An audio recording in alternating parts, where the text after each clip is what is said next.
Hoy vamos a continuar el tercer punto, que fue el Jesús histórico y el Jesús de la fe. Y un subtema para esto es una dicotomía artificial. Es la pregunta.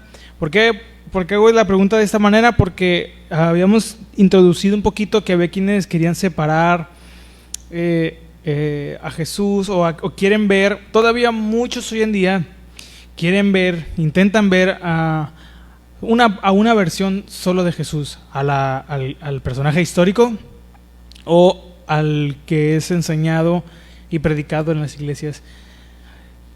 Y lo quieren ver, hubo movimientos, te vamos a ver nada más de una manera breve, que quisieron separar, ¿verdad?, al Jesús de la Biblia del Jesús histórico, como dos cosas completamente, o dos personas diferentes. Pero vamos a ver con la palabra de Dios. Acompáñame a leer Juan capítulo 20, en el versículo 31, porque este es un versículo, hermanos, que nos dice mucho del propósito, fíjese, del propósito de los evangelios y en general, podríamos decir que es un principio general, ¿verdad?, de que existe en la palabra de Dios.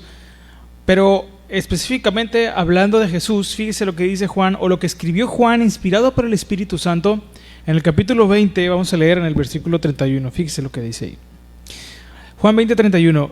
Pero estas cosas se han escrito, ¿para qué? Para que creáis que Jesús es el Cristo, el Hijo de Dios. ¿Y qué más? Y que para creyendo tengáis vida en su nombre.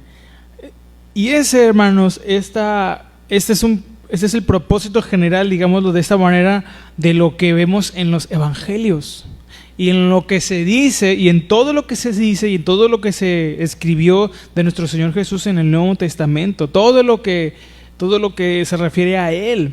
Podríamos decir que esta es la base, o es un pilar, digamos, un versículo sobre el cual se basa nuestra fe en la vida y obra de nuestro Señor Jesús, en la cristología. Este es un versículo que nos dice que todo lo que vemos y todo lo que leemos en el Nuevo Testamento que se escribió, porque dice que hubo otras cosas, pero las que se escribieron están para que creamos.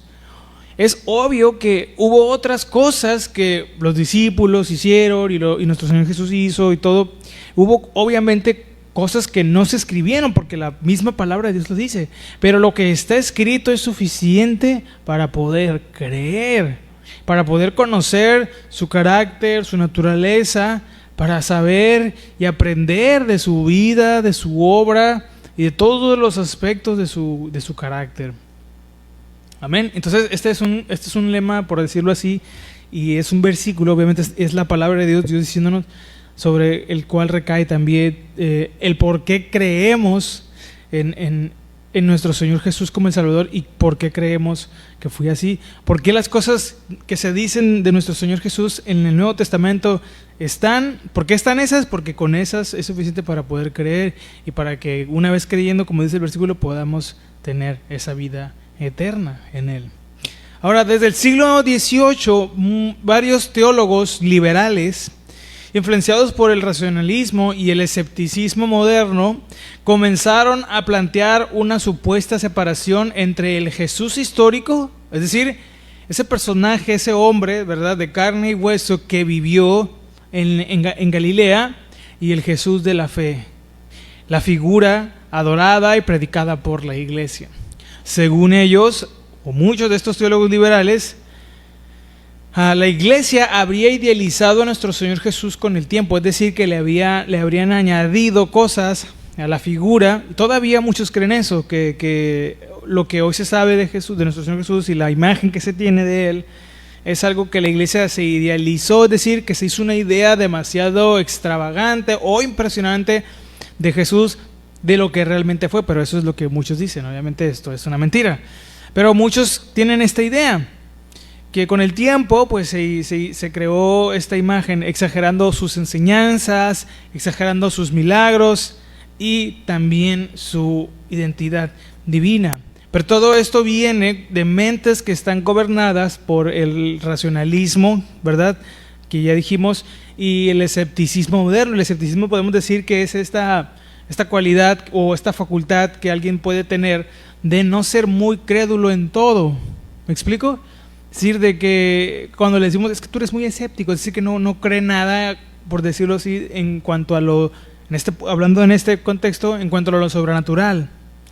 Entonces, pues le quieren quitar, o muchos intentan quitar a Jesús, a nuestro Señor Jesús le quieren quitar, lo intentan quitar lo divino, ¿okay? Y quieren verlo como un hombre más, como un buen maestro tal vez, incluso unos llegan al punto en el que lo reconocen como un buen maestro, como alguien que intentó y que aportó cosas buenas a la humanidad, principios, valores, una vida ejemplar, lo que sea, pero nada más. No lo ven como nada más, no lo ven como lo que Él es, como Dios, como alguien a quien adorar, a quien buscar, a quien seguir, a quien aprender constantemente. Yo he escuchado de gente que dice, es que Jesús es uno de mis más grandes maestros, pero fíjense lo que dicen, uno de mis más, pero pues ¿cuántos tienes en la universidad o qué? Porque ya que en la universidad, en la prepa son varios maestros, ¿no? Y de todos a veces no se hace ni uno. Pero pues ¿cuántos tienen, no? ¿Cuántos maestros tienen? O sea, nosotros como cristianos tenemos un solo maestro, ¿sí o no? Un solo Señor, porque lo que Él nos enseña, lo que Él nos dice es suficiente para nuestra vida. Ahora, pues para nosotros como cristianos es suficiente las enseñanzas de nuestro Señor, ¿ok? Y nosotros debemos entender y comprender que un mundo como en el que estamos hoy en día, que vive en los excesos, que vive pues en muchas cosas tan esclavizado como está, es entendible que no sea para ellos algo muy racional creer en Jesús como Dios. Pero nuestro trabajo no es convencer a las personas, nuestro trabajo es vivir en obediencia de las enseñanzas de nuestro Señor Jesús. Ya si alguien cree o no cree o lo que sea, pues eso ya es esa es una decisión personal, ¿verdad? No es, nosotros vamos a imponer el que crean, el que no crean. Nosotros tenemos la doble responsabilidad de tratar de entender, porque no podemos entender al 100%, pues que alguien no cree. Sin embargo, sí decir siempre las verdades de la palabra salga como están, y adicionalmente hacer un trabajo responsable de leer un poco más, porque va a haber ocasiones en que Dios va a permitir situaciones en las que vamos a tener que a veces presentar una defensa de por qué creemos, porque hay quienes, no todos, hay quienes el evangelio les llega así, hermanos. Por ejemplo, a nosotros, ¿cómo nos llegó el evangelio? Por ejemplo, en su caso, cada quien, ¿cómo le llegó el evangelio? No, pues un día yo estaba escuchando una alabanza, bueno, una canción, ¿verdad? Alguien una vez puso la radio, sin querer se quedó en la radio cristiana y escuchó una letra de una alabanza y eso lo atrajo, ¿sí o no? Y buscó una iglesia y el Señor así ya lo alcanzó. Y otros tal vez platicando con alguien, ¿no? De preguntarse cosas de la vida, de por qué el dolor, el sufrimiento, y muchos así, Dios así se les reveló.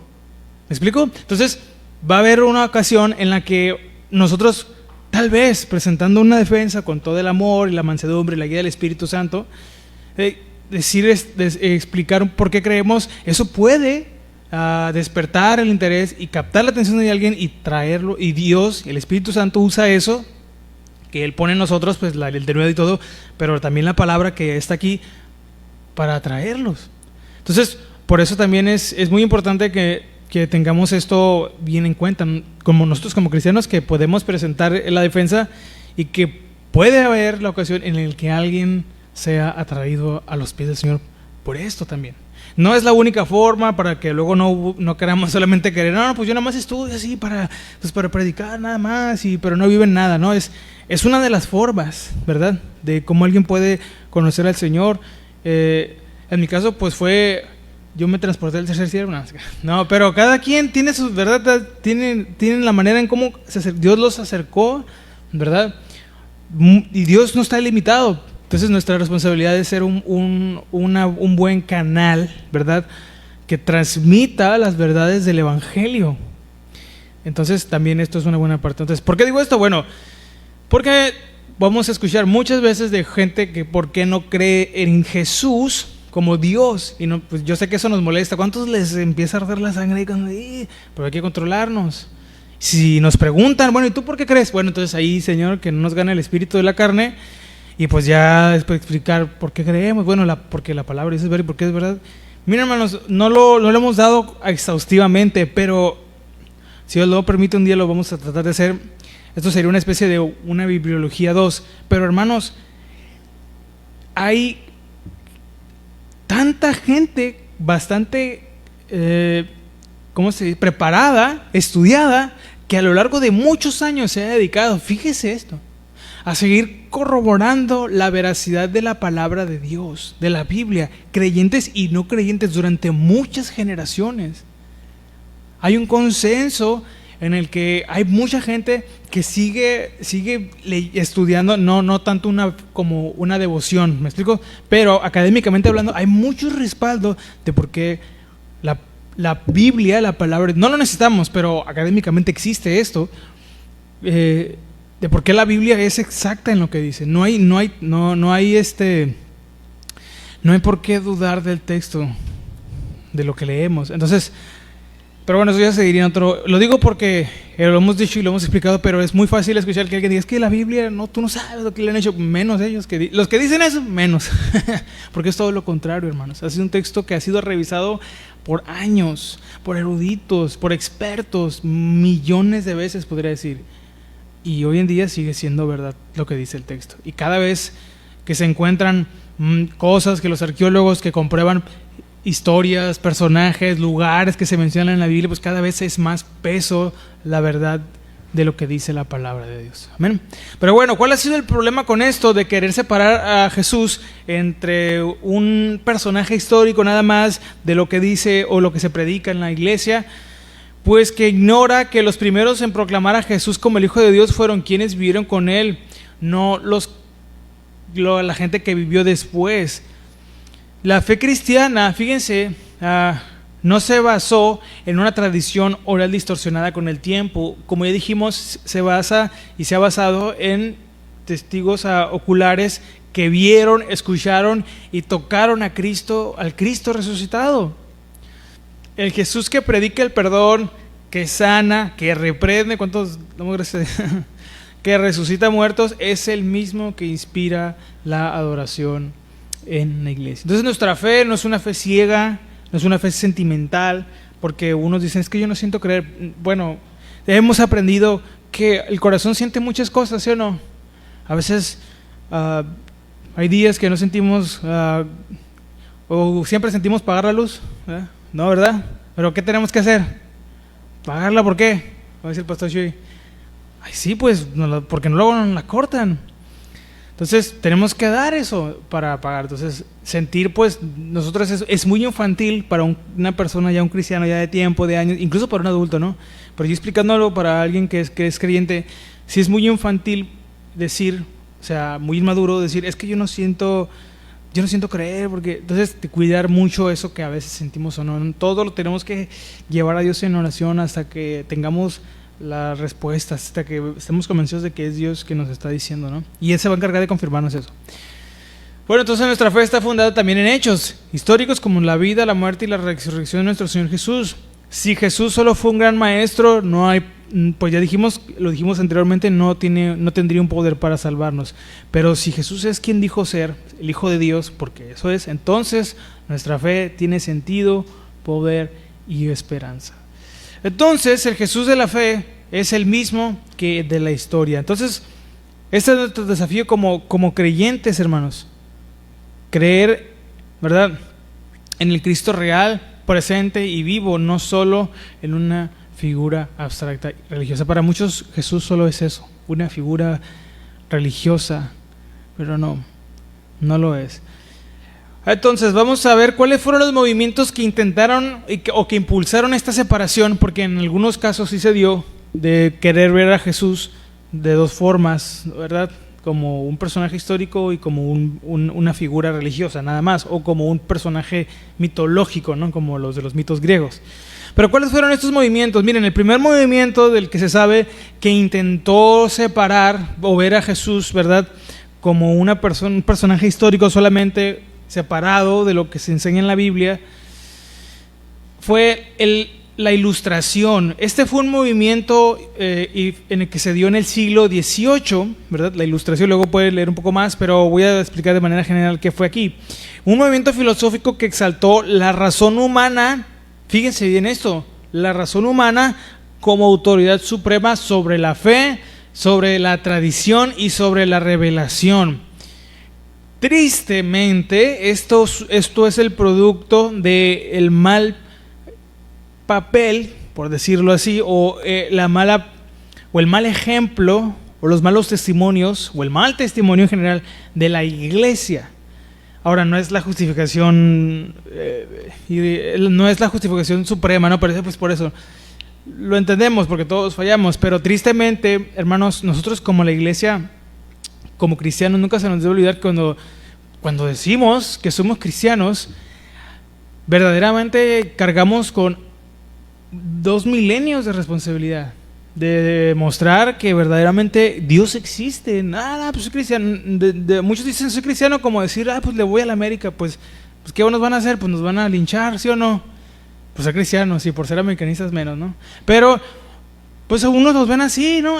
Pues eres cristiano y tomas, pues Jesús tomó vino, y tan rebajado está el ser cristiano, que ya para muchos ser cristiano es, pues eso es como qué signo eres, ¿no? Casi, porque no lo ven. ¿Por qué? Porque tristemente como la iglesia hemos perdido el respeto por los malos testimonios. Ahora, ¿qué escuchamos de las personas que no creen o que no se dedican a la vida, ahora sí que la vida cristiana, que dicen, pues ¿tienes un vecino cristiano? Sí, pero si supieras. O cuando uno dice, es que es cristiano, ¿y qué? O sea, ya no hay respeto, ¿sí o no? Ya no hay. Contrario, se burlan más. Digo, no es pretexto para no decir, hermano, no le vaya a dar vergüenza en el trabajo decir, es que pues voy a la iglesia. No digo, soy cristiano y soy, ¿verdad? Pero pues ya no hay ese respeto. Tristemente es lo que ahora nos toca a nosotros. Tenemos ese desafío hoy en día. Pero mucho de eso empezó en esta época, con este movimiento y en ese punto más, que exaltó la razón humana por encima de la fe y la tradición, porque la iglesia no cumplió como debió ser. Se hicieron muchas cosas horribles en nombre de Dios, había muchas malas prácticas y había muchos malos testimonios. Y esto influenció a muchos pensadores a dudar de los milagros y lo sobrenatural en los evangelios. ¿Por qué? Bueno, porque no había en ese tiempo, y hoy también, ¿verdad? Pero en ese tiempo hablando, no había testimonios vivos del poder de Dios. Oye, pues eres cristiano, vas a la iglesia, pero mira cómo hablas, mira cómo tratas a tu hijo, a tu esposa, o etcétera, al revés, ¿no? Entonces no miraron en esta época la diferencia de ser cristiano, de pertenecer a la iglesia, y sobre todo de los que pertenecían en este caso mayormente por parte de la iglesia tradicional, ya lo sabemos, de pertenecer al clero. Pues puras cosas horribles se vivían a veces en las iglesias, muchas cosas inmoralmente impuras. ¿Cuál fue el resultado de esto? Pues comenzaron a ver los relatos sobre Jesús como mitos o interpretaciones religiosas y no como hechos históricos. Ya no creían, pero dejaron de creer en lo que decía y enseñaba la iglesia, porque no había, y empezaron a creerle más al razonamiento, a la ciencia. Claro que una de las instituciones que apoyó el avance, fíjense irónicamente, ¿no? Pero una de las instituciones que apoyó el avance de la ciencia y la tecnología, esto muchos no lo dicen porque a muchos no les conviene, pero la realidad es que una de las instituciones que apoyó mucho el avance de la ciencia y la tecnología y la educación y la construcción de hospitales y de orfanatos, ya lo sabemos, ha sido la iglesia. ¿Ok? Ya lo hemos dicho muchas veces. Pero tristemente, al mismo tiempo que eso sucedía, el no tener buenos ejemplos, buenos testimonios, prefirieron empezar a creerle más a la ciencia, a los descubrimientos científicos, y no a lo que dice la palabra de Dios, porque los que debían ser la sal y la luz no lo estaban siendo. Entonces el mundo agarró, y de por sí, ¿verdad? Muchos buscan cualquier cosa para no creer, tomó como su luz y como su sal a la ciencia, al razonamiento. No, es que en la iglesia me enseñaron, olvídate lo que te enseñan, aquí es lo que dice la ciencia, y así es muchos hoy en día, así están muchos, porque ven que la ciencia hace cosas, o con la ciencia consiguen cosas. Pero bueno, ¿qué más? Bueno, hubo crítica bíblica o algo que se le conoció como alta crítica. Esto fue la ilustración, ¿ok? Vamos al siguiente movimiento. Fue la crítica bíblica o la alta crítica. Esto ya fue más hacia el siglo XIX. Esto nació en Alemania. Investigadores como David Strauss y Rudolf Bultmann y otros comenzaron a aplicar métodos científicos a los textos bíblicos.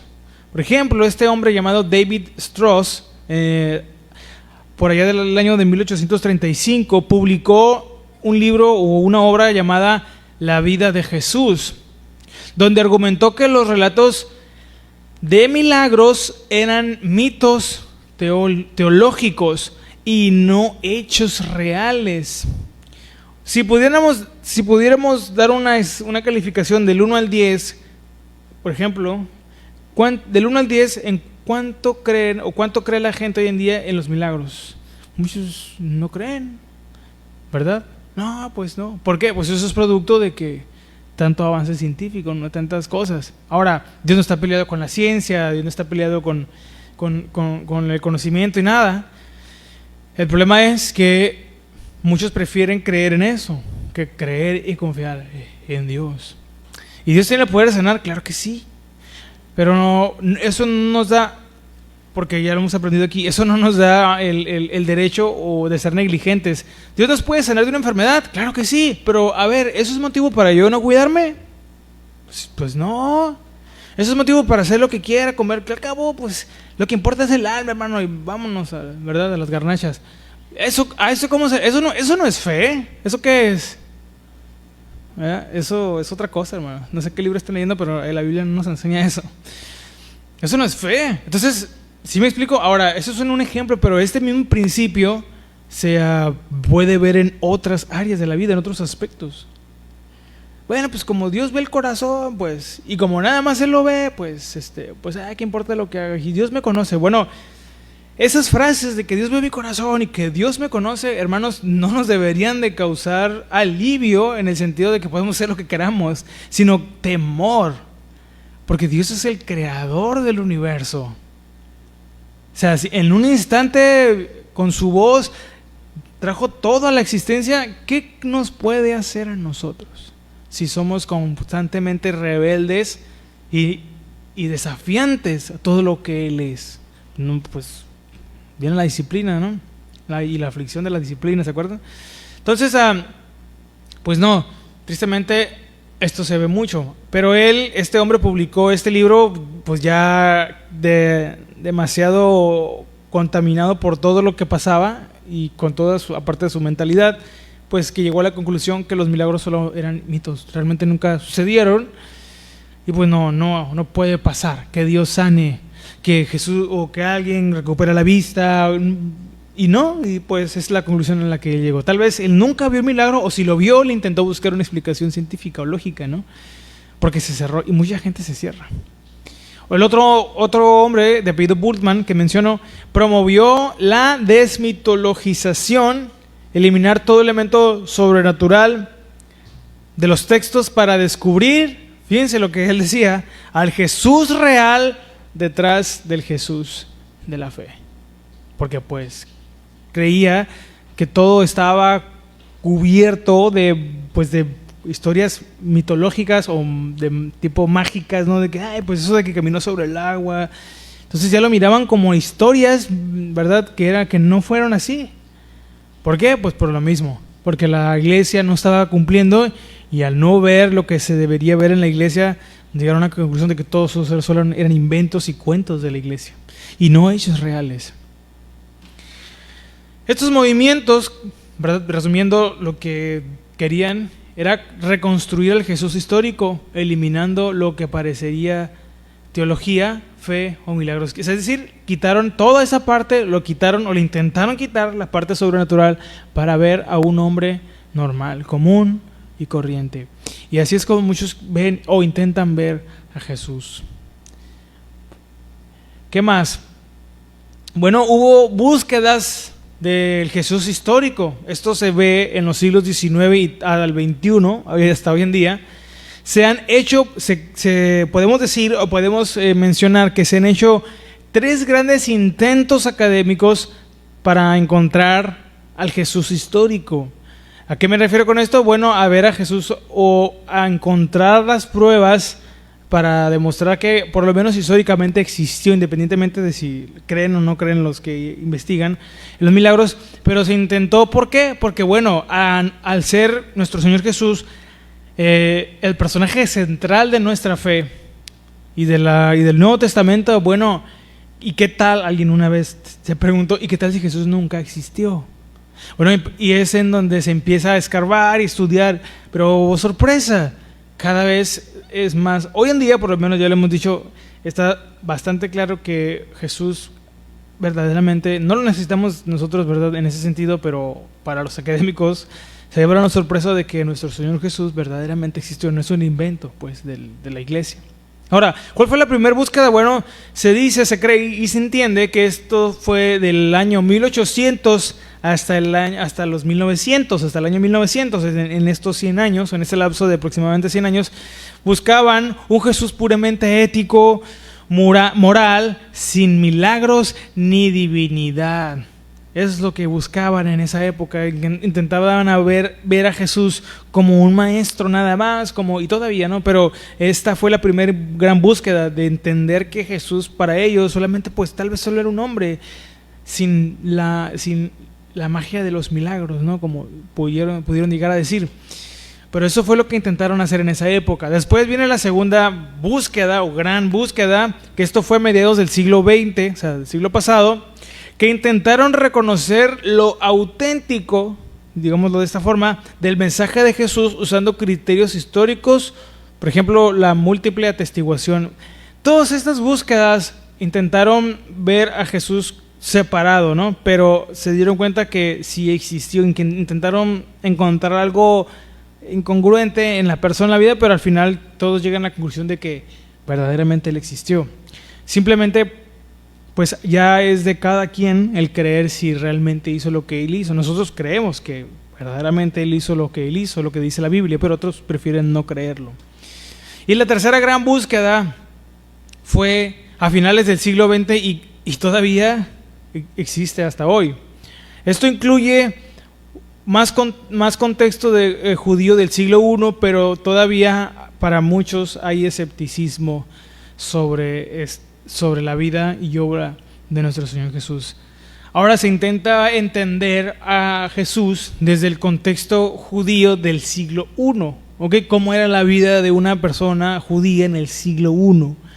Y se intenta ver, y pues la verdad es que han habido muchos descubrimientos de la época, de cómo era la vida en aquellos días, pero al día de hoy, pues el consenso académico, ¿verdad?, general, es que Jesús verdaderamente existió, al menos como un personaje histórico, aunque para nosotros sabemos que eso no hace mucha diferencia, pero nos da argumentos para, ¿verdad?, explicar que no es un invento de la iglesia, o sea, realmente sí Él existió. ¿Cuáles pueden ser consecuencias de esta separación? Entonces vámonos hacia el final.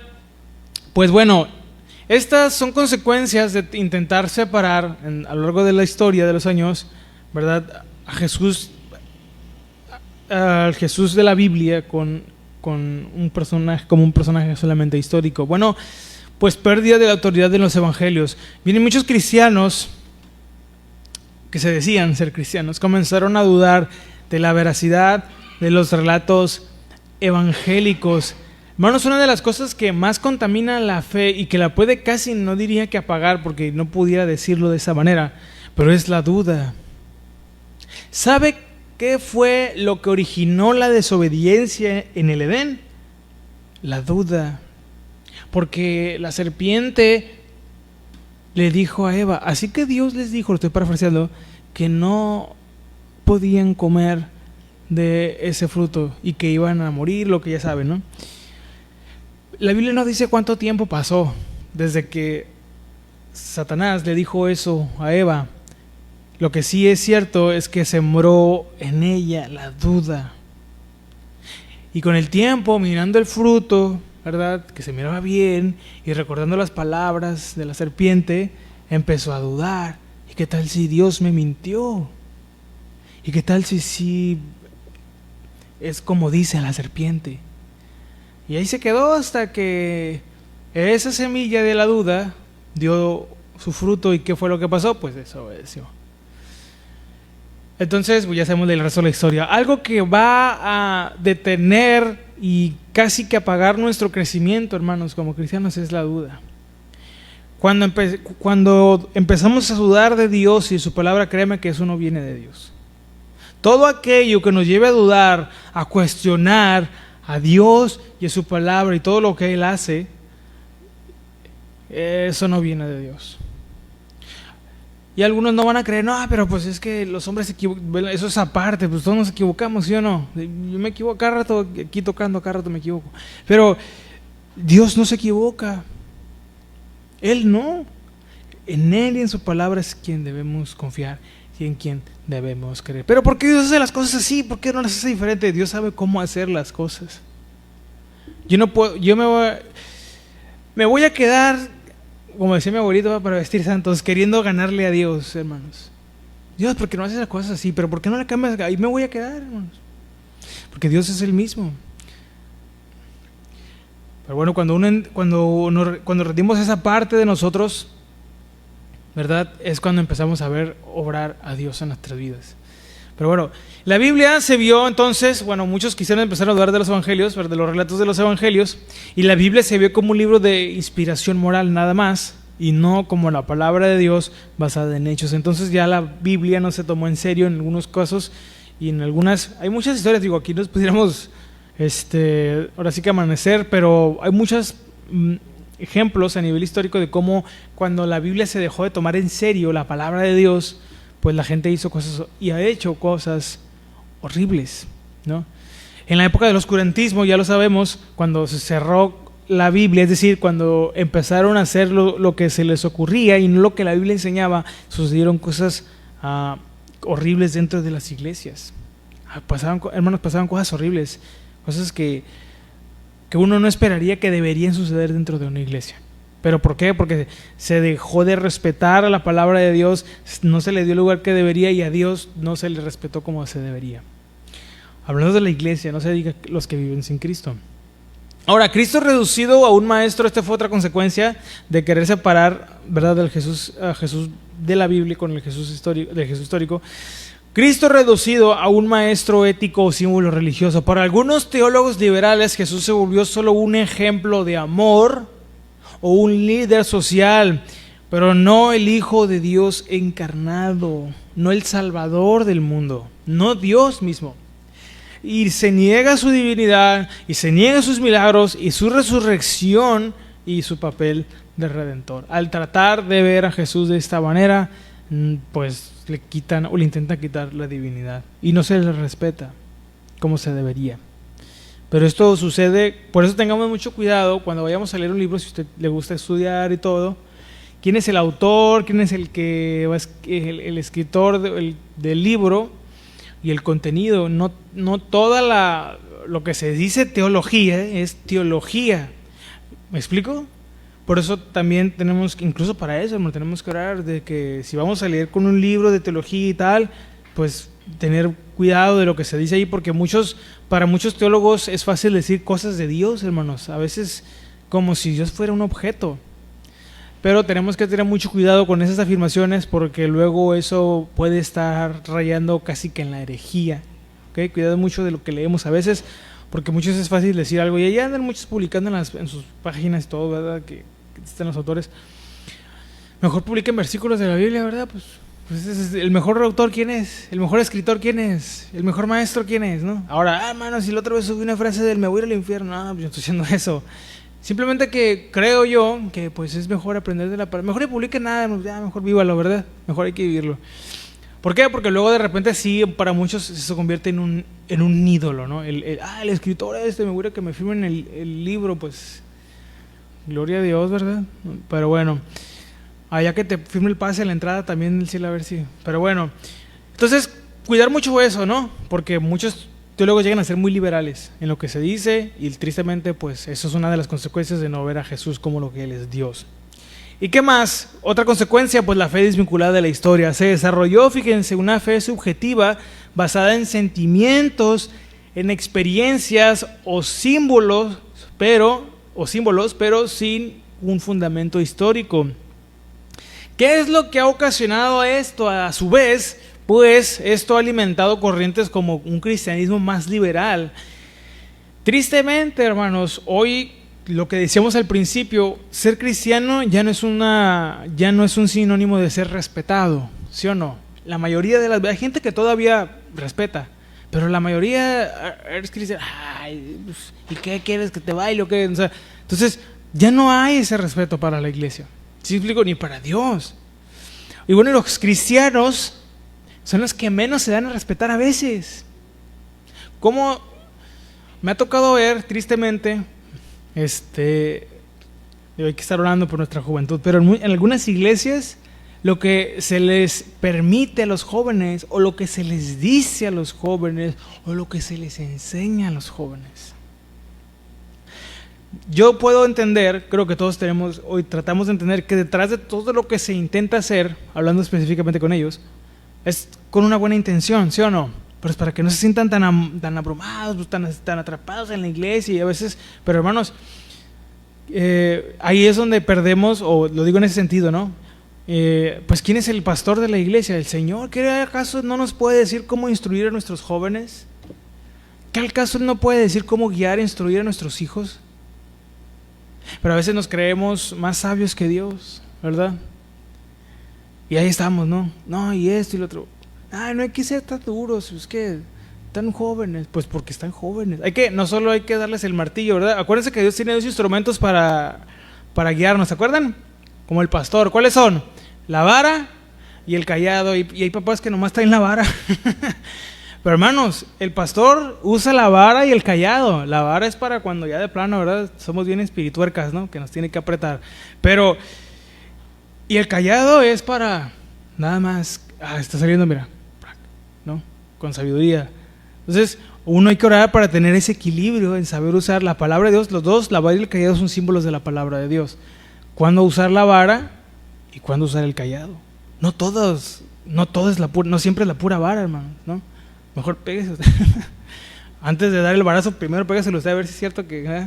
Pero, ¿sí me explico? Ahora, y se ve mucho libertinaje hoy en las iglesias, en el lenguaje, ¿verdad? En cosas, pues ya sabe, hay cristianos tatuados, en fines, ya saben, ¿no? Aquí me voy a sacar la amargura teológica, ¿no? Pero cristianos tatuados, ¿no? ¿Cómo es la música cristiana, entre comillas? Porque así le llaman, ¿no? Ya no le llaman alabanzas, ahora le llaman música cristiana, ¿no? Bueno, entendemos, ¿no? El pop cristiano, el rock cristiano, el reggaetón cristiano, lo que sea, ¿no?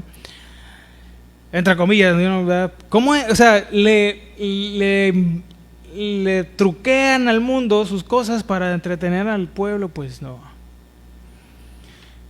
Así no es, ¿no? Todas las veces que se ha rebajado a Dios y se ha intentado copiar o traer elementos del mundo a la iglesia, Dios ha traído su juicio. ¿Se acuerda lo que pasó con el becerro de oro? ¿Qué cree que fue eso, hermano? ¿De dónde cree que Aarón aprendió esa práctica? Fundan todo el oro aquí, vamos a hacer un becerro de fundición ahorita. ¿De dónde lo vio? En la serie que miran ahorita, la de los narcos, ¿cuál es? Bueno, ¿de dónde aprendieron eso? Pues los musiquillos cristianos, ¿no? Del mundillo cristiano, dice el pastor. Pues de allá, de donde venían. Entonces, pues no, está muy mal todo eso. No, hermano, es que yo vengo de una familia que somos bien recios y así hablamos, bueno. Pero ya como cristiano, ¿de dónde tenemos que representar qué somos? ¿De aquí o de allá? De allá, hermano, ya.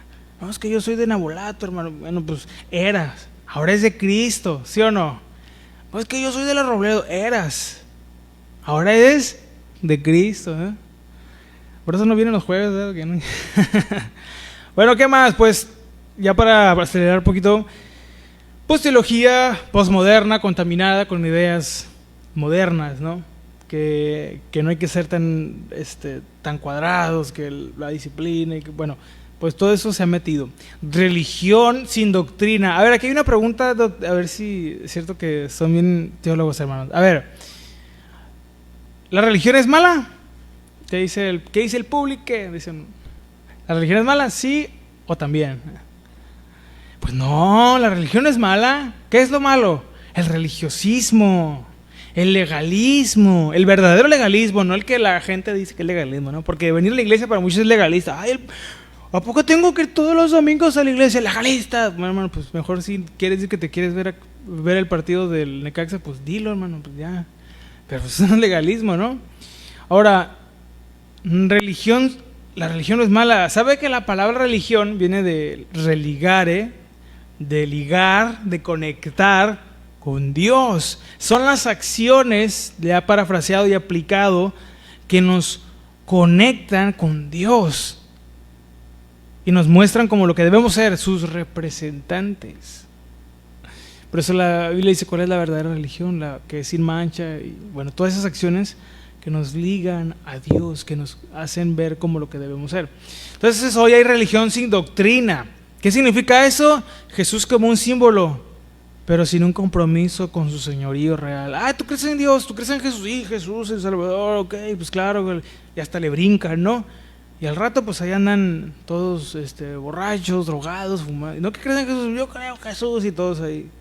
Hay una historia nada más para terminar de un predicador, ¿no? Que va en la calle caminando y se encuentra, mira un borrachito, ¿no?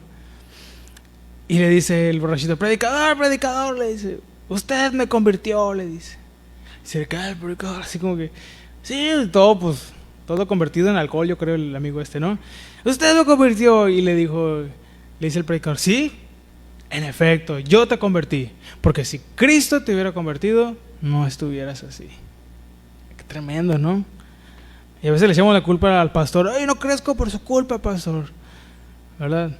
Bueno, Dios va a usar, hermanos, va a permitir, si de verdad anhelamos convertirnos en lo que Dios quiere, en el hombre y la mujer que Dios quiere que usted sea, que yo sea, y le hemos pedido eso, Dios va a usar y va a permitir las situaciones y las personas para hacerlos crecer, para madurar nuestra fe. ¿Queremos crecer? Y nadie dijo, amén. Pues no les dé miedo, hermanos. Acuérdense que esto es temporal, ahí en la eternidad ya no va a estar el pastor predicándonos, va a estar Jesús, ese es más duro. Bueno, ¿qué más?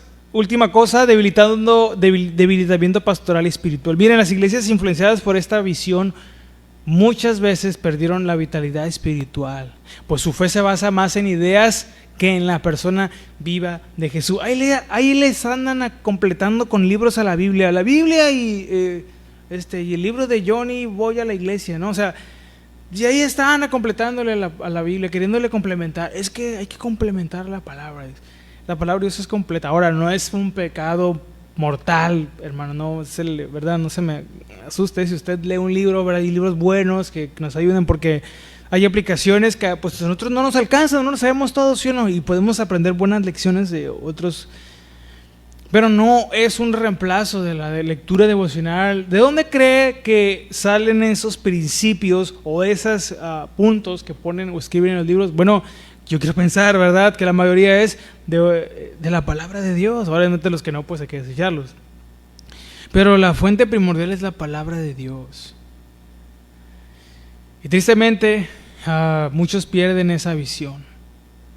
Y ya nada más ir a la iglesia se convierte pues en una buena práctica, en una tradición, en un valor, ¿no? Pero pues nada más.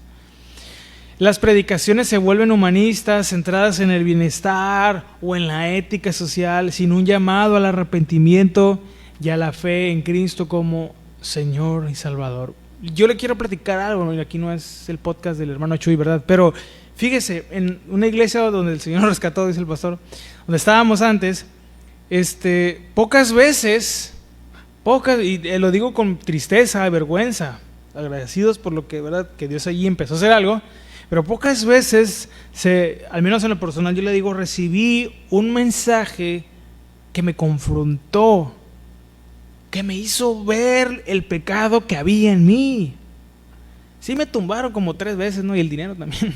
Pero pocas veces se me confrontó y se me hizo ver, ¿verdad?, en el espejo de la palabra de Dios tal cual y como yo era. En una iglesia, hermanos, donde no nos hagan vernos en el reflejo de la palabra de Dios, salga corriendo de ahí. ¿Por qué? Porque la palabra de Dios, ¿se acuerdan que también es como un espejo? ¿Sabe? Cuando leemos, cuando la palabra de Dios nos predica lo grave que es nuestro pecado. Y eso es lo que se debe enseñar en las iglesias. Ahora, ¿cuántos saben que para todo es, ¿verdad?, una guía, es un proceso, y lo que se nos enseña aquí, ¿verdad?, se explica y se expone, ¿verdad?, con sabiduría, con la guía del Espíritu Santo? Pero tenemos que, cada vez, hermanos, yo aquí, en el amor del Señor, yo los invito a que cada vez que vengamos a la iglesia a escuchar la palabra de Dios, no solo vengamos a ver qué dato interesante nos van a dar, a ver qué estadística, sino más bien con el oído de nuestro espíritu inclinado a la voz de nuestro Padre. ¿Qué es lo que Dios hoy me va a decir? Porque Dios nos va a decir algo. Y estar atentos a eso. Y en cuanto recibamos el mensaje, agarrarlo. No borrarlo como los del WhatsApp, ¿no? Agarrarlo y benditarlo y vivirlo. Porque Dios verdaderamente, yo no le podría decir, hermanos, que no hay, ahora por la gracia de Dios, no hay sermón donde Dios no me hable, donde Dios no me confronte. Aún los años que podamos tener y hermano, pero usted, hermanos, si la palabra de Dios nos deja de confrontar, es porque la dejamos de oír. Y la dejamos de oír porque dejamos de creer que podemos aprender. Y dejamos de creer que podemos aprender, ¿y qué es lo que pasa? Dejamos de avanzar, nos volvemos orgullosos y viene un desastre. Yo he visto y todos hemos conocido gente que cree que ya sabe. Eso es lo peor, ¿sabe? Creer que ya sabemos.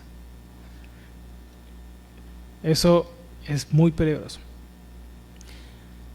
Pero bueno, ¿cuál debe ser nuestra respuesta? Vámonos ahora sí ya para al final de este punto. Nosotros como iglesia, ¿verdad? La iglesia cristiana desde el principio nunca separó al Jesús histórico del Jesús de la fe. Los apóstoles no creyeron en un mito de Jesús. Ellos vivieron, ellos caminaron, ellos comieron y ellos fueron transformados por Él, por nuestro Señor Jesús, porque ellos lo vieron, ellos estaban, imagínense, 24/7 con el Señor.